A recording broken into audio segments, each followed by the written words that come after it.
Assalamu alaikum. My name is Atiya. I am one of the representatives for Soweto Muslim Association.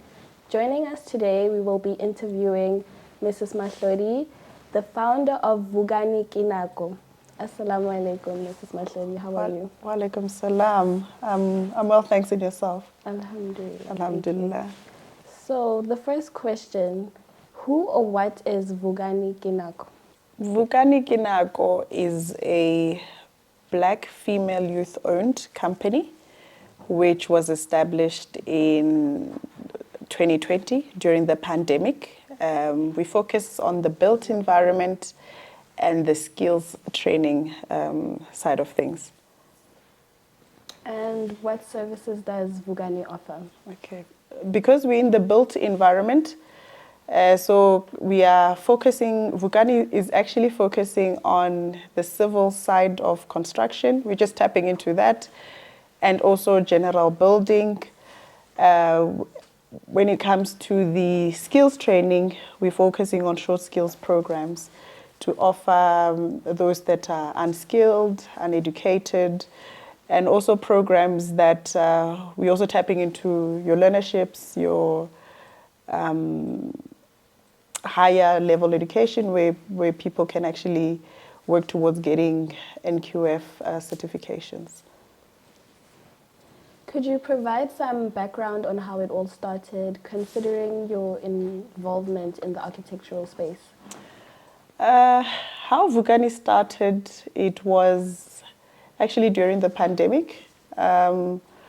I was actually looking at how to create opportunities and the kind of innovative businesses that I can come into. So with the experience in the architectural industry, I wanted to interlink everything to make sure that at least with what I'm currently doing is not so far-fetched from the architectural side of things, hence the construction side and hence the constructions training. That's where I started.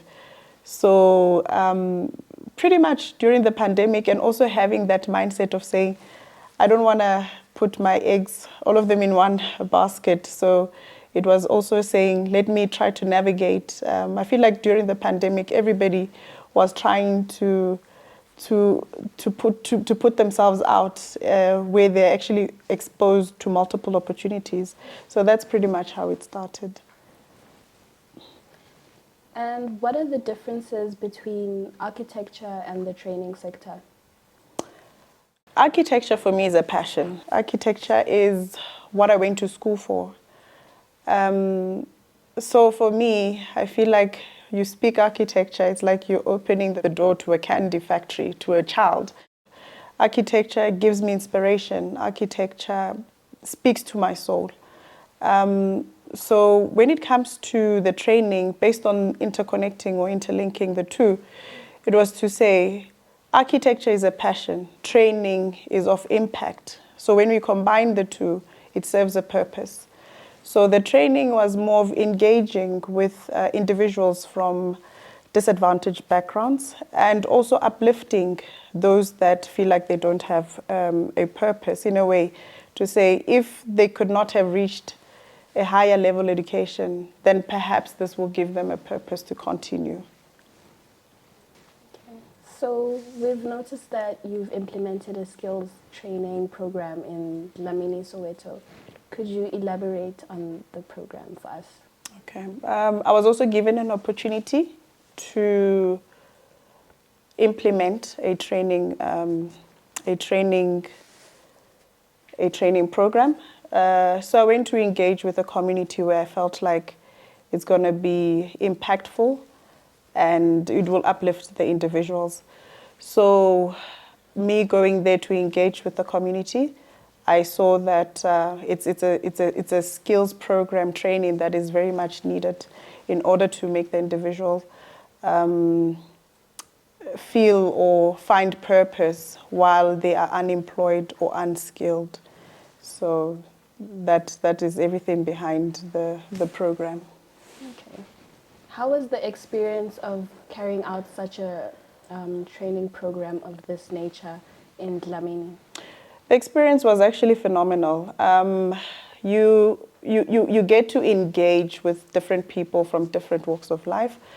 And it made me feel a part of that community. I even call it a family based on how we engage with one another. It was so effortless to engage with the community or the individuals that were even part of my program.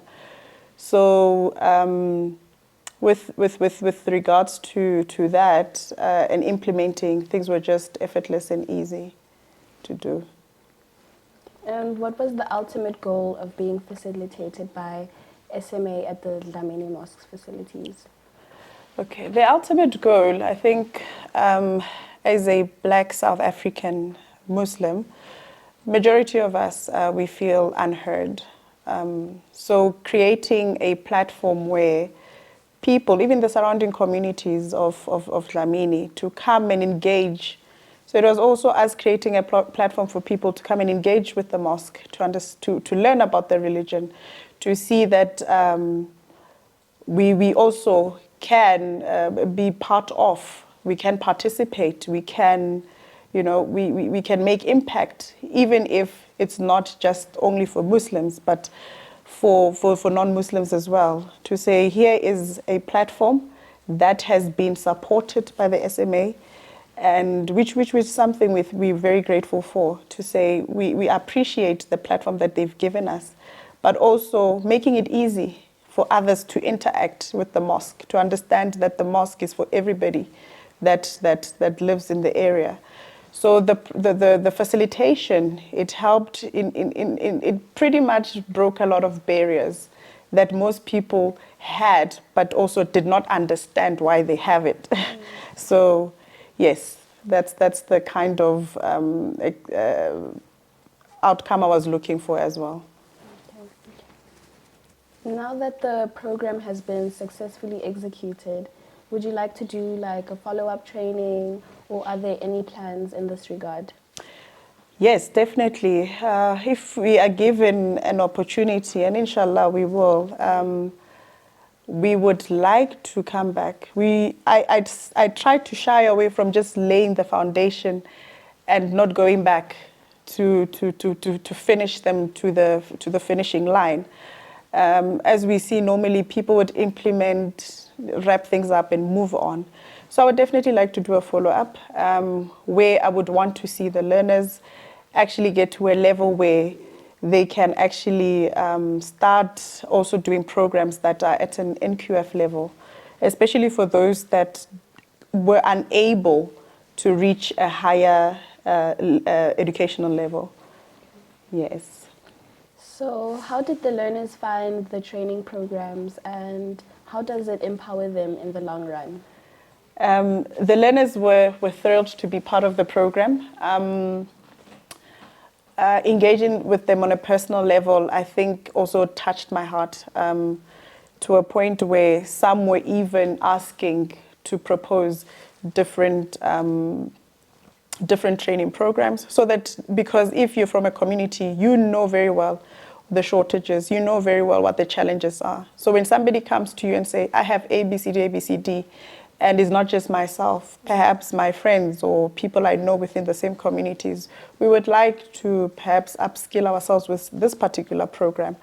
And they would love to open up their own businesses. So it's something that one needs to obviously look into and say, if this is a gap, if that needs to be bridged, or if this is something that is needed, then I need to take that initiative to make it happen for them. So engaging with them and their experience, I mean, they're already preparing for the next program. That's why I'm saying, hopefully we do get awarded for more programs, to see that the uplifting continues. It just doesn't stop at the foundation. We build up superstructure and then we finish it off to a finished product, obviously in construction terms. So we would love to see that making a difference in their lives, because it's something, if somebody comes to you and say, basically give you their reviews of everything, and it's a positive review, then we have to continue. Kindly tell us about any upcoming projects we should look out for that Bugani is involved in, and the type of impact you would like to achieve. Bugani has been given an opportunity in Zanin, by a foundation called His Presence to come and implement a SMME engagement and facilitate the skills program side of things. So that is an event to look out for, where we go actually to go and engage with SMMEs to say, this is how you position yourself. These are the industries to tap into and how to tap into it, what's in it there for you, how to navigate through funding, how to navigate through support. So it's also just creating a platform to assist SMMEs. So this is not more of the training side of things. This is more an SMME engagement to also see where are they struggling, because we can upskill, uplift individuals, and then they open up their own companies, but then again, they can't implement. So this is where we step in and say, okay, fine, here are the guidelines, this is what you need to do, and so forth. The second event is, we've been fortunate and blessed to have partnered with Liberty Standard Bank to launch Bugani to the world. So we are hosting an Empower Her, which is an event that is actually aiming to create a pipeline of networks for women-owned SMMEs, that basically we're also creating a platform for them to come and engage with major stakeholders, and to come and create our own network to say, here are the robust industries that are very difficult for females to penetrate in. And now let's engage and network with one another. I mean, for uplifting female-owned companies. So that will be happening in the month of August, on the 28th, 2024. So it's something to actually look out for as we're launching ourselves and we're going big. So watch this space. Alhamdulillah. So that concludes our interview for today. Mrs. Mahlodi, Jazakallah so much for giving us your time to interview you, and Jazakallah so much for empowering the community of Dlamini with this training program, because it's really benefiting the previously disadvantaged people of Soweto. Jazakallah. Jazakallah also for having me and for creating an opportunity for me to also tell my story. It's very much appreciated. Shukran.